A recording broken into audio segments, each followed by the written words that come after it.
There will be only one lion.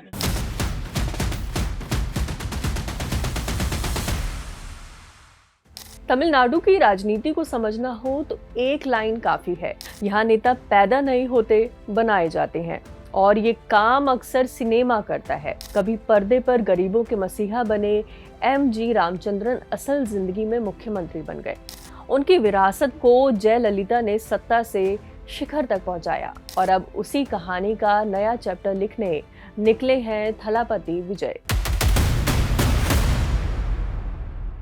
लेकिन ये सिर्फ एंट्री नहीं है, ये एक स्क्रिप्टेड राइज है, धीरे धीरे सोच समझकर और सही टाइमिंग के साथ। नमस्कार, मैं हूं गुरप्रीत चीमा और आप देख रहे हैं दैनिक जागरण।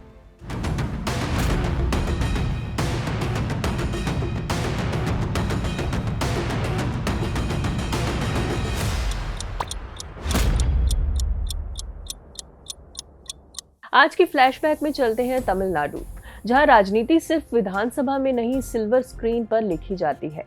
यहाँ हीरो पहले पर्दे पर जनता को बचाता है और फिर उसी जनता का नेता बन जाता है। लेकिन हर कहानी हिट नहीं होती। कोई 2 सालों में थलापति बनकर उभरता है तो कोई सुपरस्टार होते हुए भी वोट की लड़ाई में फ्लॉप हो जाता है।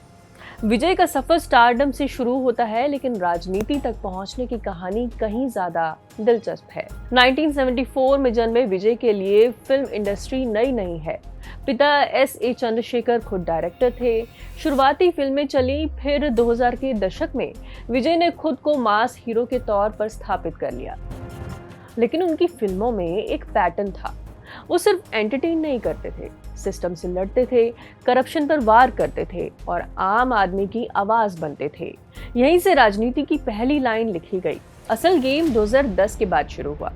मर्सल सरकार जैसी फिल्मों में सरकार पर सवाल, टैक्स सिस्टम पर कटाक्ष, ये सब सिर्फ डायलॉग नहीं थे, ये पॉलिटिकल सिग्नल थे।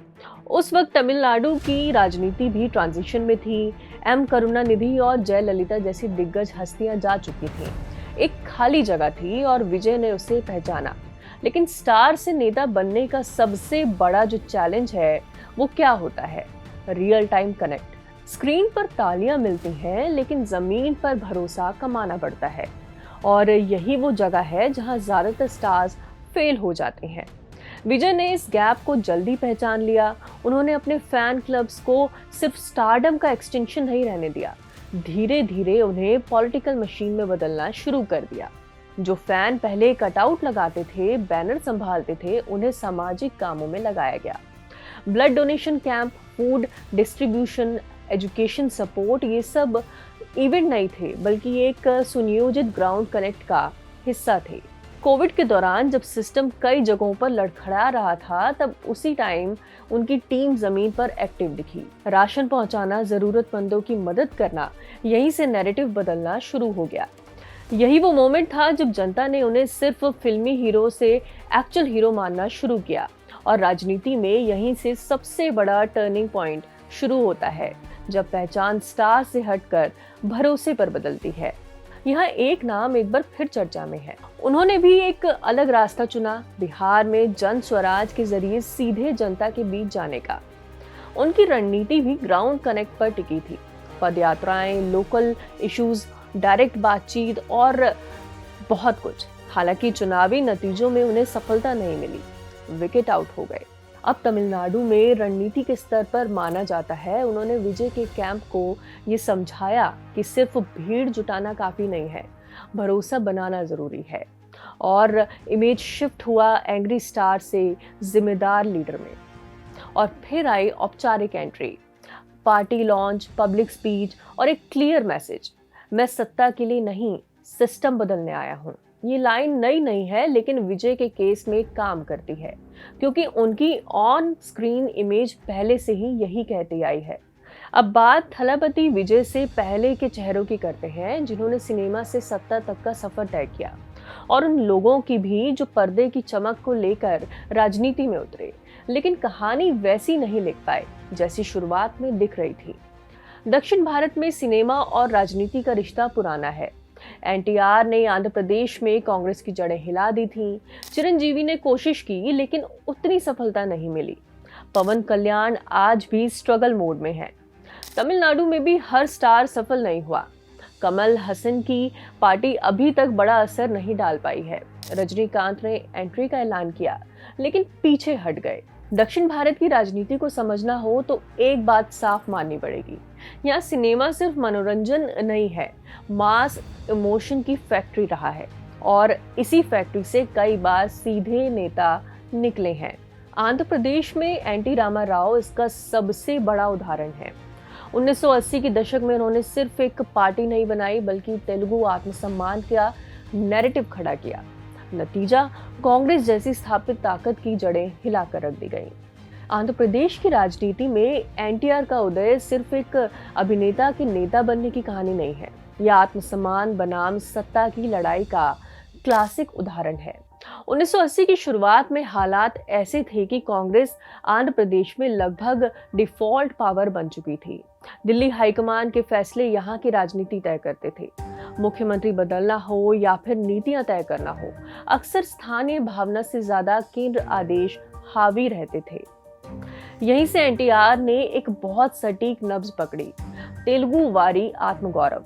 उन्होंने इसे सिर्फ नारा नहीं दिया, बल्कि एक राजनीतिक आंदोलन के रूप में इसे बदल दिया। उनका मैसेज साफ था, दिल्ली नहीं, अब आंध्र अपनी किस्मत खुद तय करेगा। इस नैरेटिव को जमीन पर ले जाने के लिए उन्होंने 1982 में तेलुगु दशम पार्टी बनाई, और फिर शुरू हुआ उनका चैतन्य रथ यात्रा नाम से ऐतिहासिक कैंपेन। ये कोई साधारण रैली नहीं थी, एक वैन। रथ में बैठकर एनटीआर ने गांव-गांव, कस्बे-कस्बे घूमकर सीधे लोगों से संवाद किया। उस दौर में जब टीवी और सोशल मीडिया नहीं थे, तब डायरेक्ट कनेक्ट ही उनकी सबसे बड़ी ताकत बना। लेकिन हर कहानी ऐसी नहीं रही। 2008 में जब चिरंजीवी ने प्रजा राज्यम पार्टी लॉन्च की तो माहौल बिल्कुल लहर जैसा था। रैलियों में भारी भीड़, मीडिया में जबरदस्त चर्चा, सब कुछ एक पॉलिटिकल स्टार की एंट्री जैसा लग रहा था। लेकिन समस्या यहीं छिपी थी, भीड़ और वोटर अलग होते हैं। उनकी पार्टी को नैरेटिव क्लियर नहीं कर पाई। वो बदलाव की बात कर रहे थे, लेकिन कैसा बदलाव, ये स्पष्ट नहीं हो पाया। संगठन नया और कमजोर था, बूथ लेवल पर कैडर की कमी थी, टिकट वितरण और लोकल लीडरशिप में भी असंतुलन दिखा। नतीजा, 2009 के चुनाव में अच्छी खासी वोट शेयर के बावजूद सीटें बहुत कम आई। आखिरकार पार्टी को कांग्रेस में मर्ज करना पड़ा। वहीं पवन कल्याण का केस थोड़ा अलग है, लेकिन उतना ही दिलचस्प भी है। उन्होंने जन सेना पार्टी के जरिए खुद को सिस्टम के खिलाफ आवाज के रूप में पेश किया, लेकिन फिर भी उनकी पार्टी स्ट्रगल कर रही है। कारण, कंसिस्टेंसी की कमी, क्योंकि राजनीति में लगातार जमीन पर दिखना पड़ता है। पवन कल्याण की एक्टिविटी अक्सर स्पाइक्स में दिखती है, कभी बहुत ज्यादा एक्टिविटी या फिर लंबे समय तक गैप। फिर एक कारण संगठन की कमजोरी भी है। एनटीआर के समय की तरह मजबूत अनुशासित कैडर अभी भी पूरी तरह से विकसित नहीं हो पाया। वहीं अगर कमल हासन की बात की जाए तो 2018 में कमल हासन की राजनीति में एंट्री हुई, मानो उन्होंने पारंपरिक सियासी पटकथा को चुनौती देते हुए अपनी अलग स्क्रिप्ट लिखने का फैसला किया हो। अगर दूसरे स्टार इमोशन या पहचान की राजनीति करते हैं, तो वहीं कमल हासन ने गवर्नेंस, ट्रांसपेरेंसी और एंटी करप्शन को अपना कोर नैरेटिव बनाया। उन्होंने मक्कल निधि मयम के जरिए एक मैसेज दिया, राजनीति साफ भी हो सकती है और प्रोफेशनल तरीके से चल सकती है। कमल हासन की राजनीति एक दिलचस्प कहानी जैसी है, बातें मजबूत लेकिन पकड़ अभी सीमित। तमिलनाडु की सियासत लंबे समय से द्रविडियन मॉडल पर चलती रही है। यहाँ सामाजिक न्याय, वेलफेयर और पहचान की राजनीति गहराई से जुड़ी हुई है। ऐसे माहौल में उनका साफ सुथरी राजनीति वाला मैसेज शहर के पढ़े लिखे लोगों को तो पसंद आता है, लेकिन गांव और गरीब तबके तक उतनी ताकत से नहीं पहुंच पाता, इसलिए बड़ा वोट बैंक नहीं बन पाता। दूसरी तरफ डीएमके और एआईएडीएमके जैसी पार्टियां सालों से जमीन पर काम कर रही हैं। उनके पास हर बूथ तक मजबूत नेटवर्क है, जबकि उनकी पार्टी एमएनएम अभी भी ज्यादा उनकी इमेज पर टिकी हुई दिखती है। 2021 के चुनाव में भी यही देखने को मिला। जोरदार प्रचार और पहचान के बावजूद वोट तो मिले, लेकिन सीट नहीं आई। इससे साफ है कि सिर्फ लोगों को जानना काफी नहीं है, उन्हें वोट में बदलना असली चुनौती है। ऊपर से जहां पहले से दो बड़ी पार्टियों के बीच सीधी टक्कर हो, वहां तीसरी ताकत बनना और मुश्किल हो जाता है। इसलिए कमल हासन की राजनीति आज भी चर्चा में है, लेकिन अभी उसे जमीन पर बड़ी ताकत बनने के लिए लंबा रास्ता तय करना है। वहीं रजनीकांत का फैसला दक्षिण भारत की राजनीति को समझने का एक अहम केस स्टडी है। सालों तक उनकी एंट्री को लेकर चर्चा चलती रही। हर बार जब वो इशारा करते, राजनीतिक हलचल तेज हो जाती। 2017 में उन्होंने साफ कहा कि वो राजनीति में आएंगे और सिस्टम बदलेंगे, यानी उम्मीदें अपने चरम पर पहुंच गईं। उनके पास वो सब था जो किसी भी एक नए नेता के लिए सपना होता है। बड़ी फैन फॉलोइंग, जबरदस्त पहचान और एक आउटसाइडर वाली इमेज।